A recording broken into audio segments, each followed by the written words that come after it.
You lock the door, you draw the curtains, you tell yourself you're safe. It's a ritual as old as travel itself. A thin chain, a deadbolt, maybe a chair wedged under the knob. These are the little ceremonies we perform to convince ourselves that we have control, that we can create a temporary bubble of security in a place that's built for strangers. But a motel room isn't your home, it's a crossroads. It is a transient space that holds the echoes of every person who has slept in that bed, showered in that stall, and stared at that same water-stained ceiling. For most, it's a forgettable night on a long journey. But for others, that flimsy lock on their ground floor room is no match for the darkness waiting just outside. Those four walls they thought were a sanctuary become a cage, and the silence of the night is broken by the chilling realization that they are not, and have never been, truly alone. Tonight, we have 3 stories from people who learned that lesson the hard way. These are accounts from travelers who found themselves in the wrong room at the wrong time, staring into the face of a true motel nightmare. What you are about to hear is inspired by chilling personal accounts and experiences that blur the line between a restless night and a fight for survival. Story 1: The Figure in the Doorway. Our first story comes from a woman named Chloe, a medical sales rep whose job had her crisscrossing the vast, lonely highways of the American Midwest. In the fall of 2018, her route took her through the sprawling, flat landscapes of rural Kansas. The days were getting shorter, the nights colder, and after 10 hours behind the wheel, exhaustion was setting in. The sun had already bled out below the horizon, leaving the sky a deep, bruised purple. Streetlights became a distant memory until she was driving in a tunnel of her own headlights. She'd planned to make it to a larger town, to a familiar hotel chain, but a long detour had chewed up her time. Every muscle in her back ached. Her eyelids felt like sandpaper, so when a flickering neon sign appeared on the horizon, glowing a sickly green and orange, it felt like salvation. Sundown Motel, it read, with a few letters dark. Vacancy. It wasn't much to look at. Just a long, single-story building shaped like an L, with parking spaces directly in front of each door. The paint was peeling, and the office was a small, brightly lit box attached to the main structure.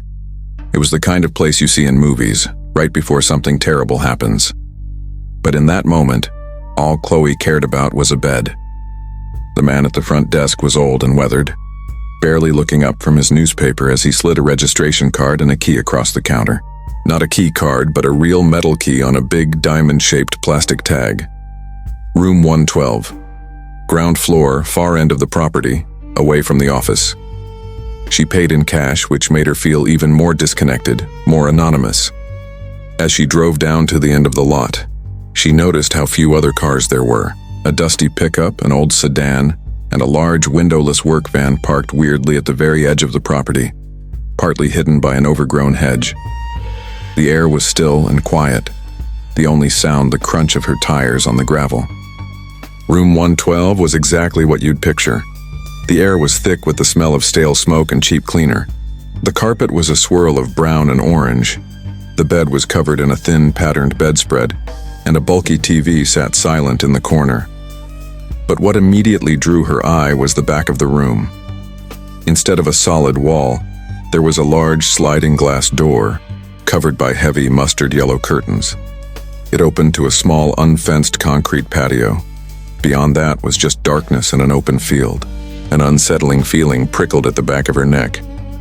A ground floor room with a sliding glass door always feels vulnerable. She walked over and checked the lock, a simple, cheap-looking latch.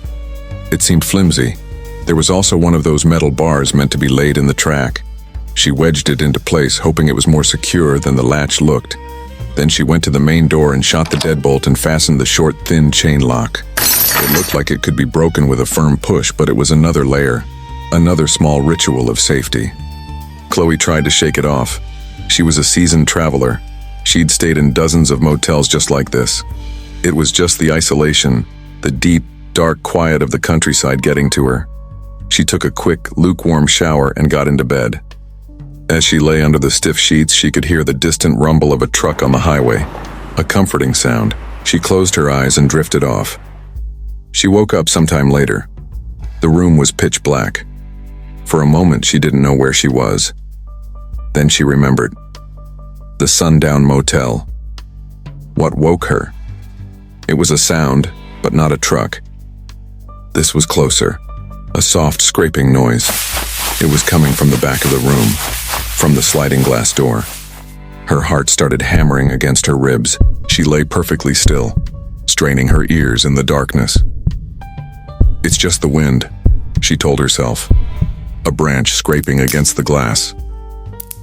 But there were no trees near the patio. The scraping stopped. Silence. Chloe held her breath. Maybe it was an animal.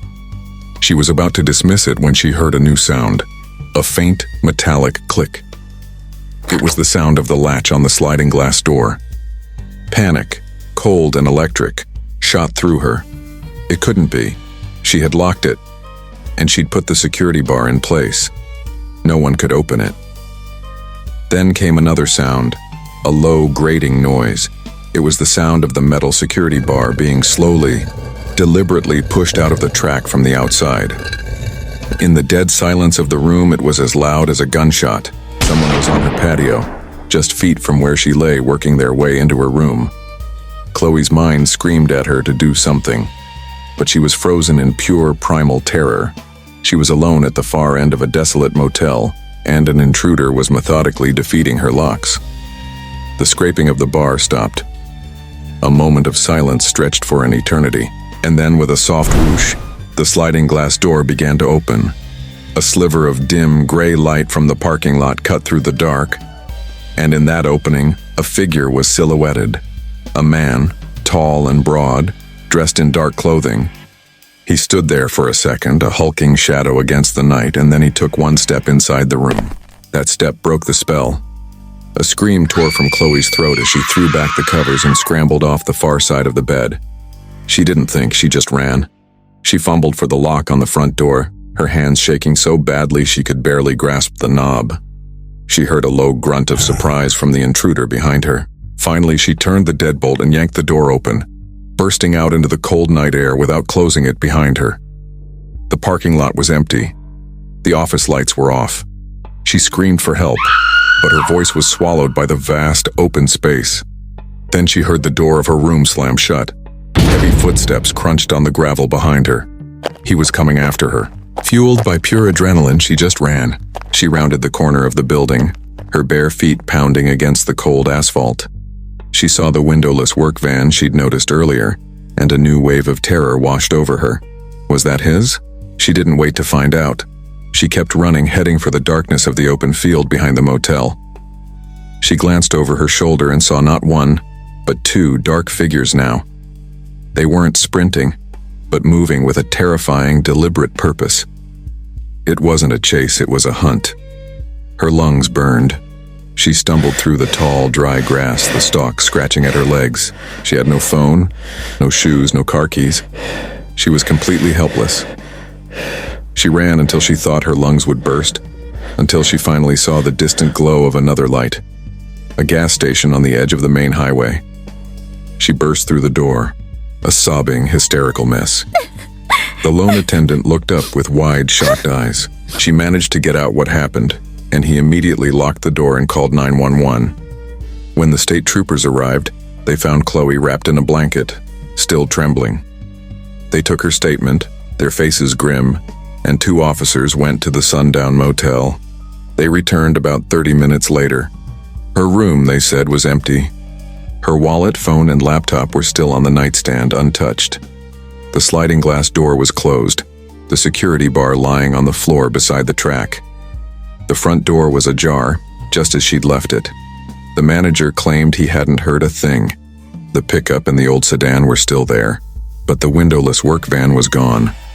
Chloe later said that an officer told her they got lucky. Security footage from a camera on a neighboring property was grainy, but it seemed to show a dark figure spending several minutes at her sliding glass door, appearing to use a tool to manipulate the lock. The footage later captured 2 figures prowling around before quickly leaving in a large van. It was just enough to confirm she wasn't crazy. No suspects were ever identified. The incident was officially classified as a suspected attempted burglary or abduction. For Chloe, the legal terms meant nothing. She knew what it was. She knew that if she'd hesitated for a second longer, she would have become another statistic. She never traveled alone for work again. And to this day, she cannot sleep in a ground floor room. She says that sometimes in her nightmares, she's back in that dark room.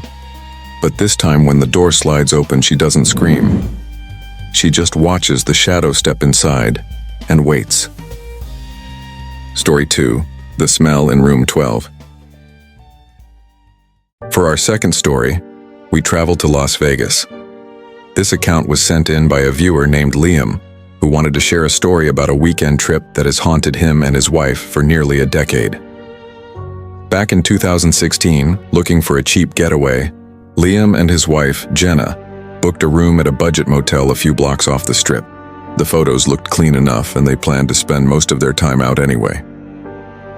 They arrived on a scorching Friday afternoon. The motel was a sprawling two-story complex painted a faded desert pink, with outdoor corridors overlooking a murky-looking pool. After checking in, they were given a key card to room 12 on the ground floor. The moment they opened the door, they were hit with a smell. It wasn't overpowering, just off. A vaguely sweet, vaguely chemical odor hanging in the refrigerated air. "Smells like someone went heavy on the air freshener," Jenna said, wrinkling her nose. Liam agreed. It was Vegas. Strange smells in cheap motel rooms were part of the package. They dropped their bags and cranked the ancient AC unit to high, trying to ignore it. The room was standard. 2 queen beds with floral comforters, a small table, and a bathroom with a flickering fluorescent light. They quickly changed and headed out to the dazzling chaos of the strip. They had a fantastic evening and returned well after midnight, tired and happy. But the second they opened the door to room 12, the smell hit them again. This time it was stronger. The sweet note was more pronounced, but underneath it was something else. Something heavy and deeply unpleasant. "Ugh, it's definitely worse," Jenna said, fanning the air. Liam cracked the window open, but they were too tired to ask for a new room. They just wanted to sleep. They each picked a bed and climbed in. But the smell was pervasive, the kind that seems to cling to the sheets and pillows. Liam found himself breathing through his mouth. After what felt like hours, exhaustion finally won, and he fell into a troubled sleep. He was woken up by Jenna shaking his shoulder. The room was still dark. "Liam," she whispered, her voice tight with panic. "Wake up. I think I'm going to be sick." He sat up. The smell was overwhelming now. A thick, putrid stench of decay so potent it made his eyes water. It was the smell of death. "What is going on?"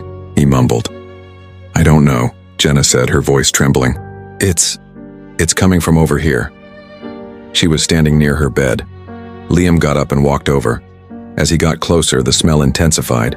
It was definitely concentrated around this bed. He knelt down, his stomach churning. "Maybe an animal got in here and died?" he said, the words sounding absurd even as he spoke them. "Under the bed, Liam," Jenna whispered, pointing with a shaking finger. "The smell is strongest from under the bed." A cold dread settled in Liam's stomach. His mind raced, searching for any explanation other than the one now screaming at him. He got on his hands and knees. The bed had a long skirt that reached the floor. Taking a deep breath, he held it and lifted the fabric. At first, he just saw a dark bundle wrapped clumsily in black plastic trash bags and duct tape, pushed all the way against the wall. But from one end, something was protruding. It was pale and oddly shaped. It took his brain a few seconds to process what he was seeing. It was a human foot. Liam recoiled as if he'd been electrocuted, scrambling backward until his back hit the opposite wall. A strangled gasp escaped his lips. Jenna saw the look on his face and let out a choked sob. They didn't need to say a word. They had been sleeping in a room with a dead body. The realization was so horrific, so profoundly violating, they could only stare at each other in shock. Then, they grabbed their phones and wallets and fled, dialing 911 from the safety of their locked car. Police in the coroner's office arrived within minutes, taping off the room. Liam and Jenna were interviewed for hours. The police confirmed their worst fears. It was the body of a man, and judging by the state of decomposition, he had likely been there for at least a week. The most disturbing part, according to Liam's account, was learning that the room had been cleaned and rented out to several different guests since the man's estimated time of death. Other people had likely slept in that same room, breathing that same smell, completely unaware of the horror just inches beneath them. The incident was investigated as a homicide. An arrest was eventually made. Liam and Jenna were later told the motel faced a significant fine for negligence, though that was secondary for them. The psychological scar remains. Liam says for years he couldn't enter a hotel room without immediately getting on his hands and knees to check under the bed. The image of that dark shape, of that pale foot, is burned into his memory. It's a gruesome reminder that you never truly know who was in the room before you, or what they might have left behind. Story 3. The Ghosts of Room 209. Not all motel horrors involve flesh and blood. Sometimes the terror comes from something that is checked in, but is never checked out. Our final story isn't about a single incident, but a collection of chilling reports centered around one infamous location. While its real name is whispered in paranormal circles to protect the business, we'll call it the Boundary Road Motel, a nondescript spot on the outskirts of Vancouver, British Columbia. For years, this particular motel has become a magnet for stories of the strange and the supernatural. Two entities are reported so consistently by guests and staff that they've been given names: the Shadowy Man and a little girl they call Anna. The Shadowy Man is the motel's most menacing report. The story is almost always the same. A guest, often traveling alone, checks in late. They fall into a deep sleep, only to wake up suddenly in the dead of night, usually between 3 and 4 a.m. They aren't woken by a noise, but by a feeling. The distinct, skin-crawling sensation of being watched. When they open their eyes, he is there. Standing silently, either at the foot of the bed or in the corner, is the figure of a tall, broad-shouldered man, entirely cloaked in shadow. He's described not as a person in dark clothes, but as a void in the shape of a man, a patch of pure blackness that seems to absorb the light. He never moves. He never speaks.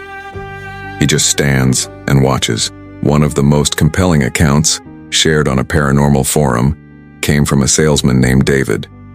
He woke up with a jolt and saw the figure standing by the window, perfectly still. David described the fear as paralyzing, an absolute terror that locked his muscles and stole his breath. He lay there for what felt like an hour before finally lunging for the bedside lamp. The moment light flooded the room, the figure was gone. Just there, and then not. David spent the rest of the night in the bathroom and checked out the second the sun came up. The second ghost, Anna, is a different kind of terrifying. She's said to be the spirit of a young girl. Guests who claim to have seen her describe her as having long, dark, unkempt hair, sometimes with twigs and leaves tangled in it. Her dress is dirty and torn, her face smudged with dirt, but her eyes are described as startlingly clear and unnervingly old. Unlike the Shadowy Man, Anna reportedly moves. She's most often seen crawling on the floor or sitting in a corner, playing with something unseen. One couple reported waking to the sound of soft giggling. The next night, the wife, staring into the dark TV screen, saw the reflection of a small child crawling silently across the floor behind her. She whipped around, but nothing was there. Later, her husband awoke to see the girl sitting at the foot of their bed, smiling a wide, unnatural smile, before she simply faded from view. Staff at the motel have their own stories. For years, housekeepers have reported bizarre things, especially on the second floor. Room 209 is said to be the epicenter. Cleaners will service the room and lock it, only to return and find the door unlocked and wide open. More than once, staff have heard a shower running in room 209, only to find the bathroom completely dry and empty. Cold spots are another common report, areas that remain frigid even when the heat is on full blast. Over the years, several local paranormal investigation teams have reportedly spent a night in the motel. They claim the results are some of the most compelling they've gathered. One group reported capturing EVPs, or electronic voice phenomena. In the silence of room 209, their recorders allegedly picked up a faint guttural whisper that, when amplified, seems to say, "Get out." Later, they captured the sound of a child's laugh, followed by a drastic drop in temperature. Another team, using a thermal camera, claim to film a human-shaped cold spot moving slowly across the room. The origins of these spirits are local legend. Some say the shadowy man is the ghost of a guest who took his own life there. Others believe Anna is the spirit of a child who wandered off from a nearby campsite decades ago and was never found. There are no official records to back up these theories, but in a city known for haunted locations like the old spaghetti factory and the Fairmont Hotel, the stories persist. The motel doesn't advertise its reputation, but the legend grows with every new guest who wakes in the night with the feeling of being watched. It's a chilling reminder that some places are more than just brick and mortar. They are containers for history and tragedy. And sometimes when you turn out the lights, you're left in the dark with the residents who never left. A motel is a place of passage, a temporary shelter for the weary. But the anonymity that makes it convenient also makes it unsettling. Every night, you sleep in a room that has held 1,000 different lives, 1,000 different secrets. You never know who was there before you, what they were running from, or what they may have left behind. For some, it's a forgotten sock. For others, it's a lingering presence, a putrid secret, or a shadowy figure that waits patiently in the dark for the next guest to check in. If you have a scary story you'd like to share, you can send it to the email in the description below. Your story could be featured in a future video. For more terrifying accounts, be sure to hit that subscribe button and turn on notifications. And let us know in the comments, what's the scariest or strangest thing that's ever happened to you in a motel or hotel? Thank you for watching, and sleep well.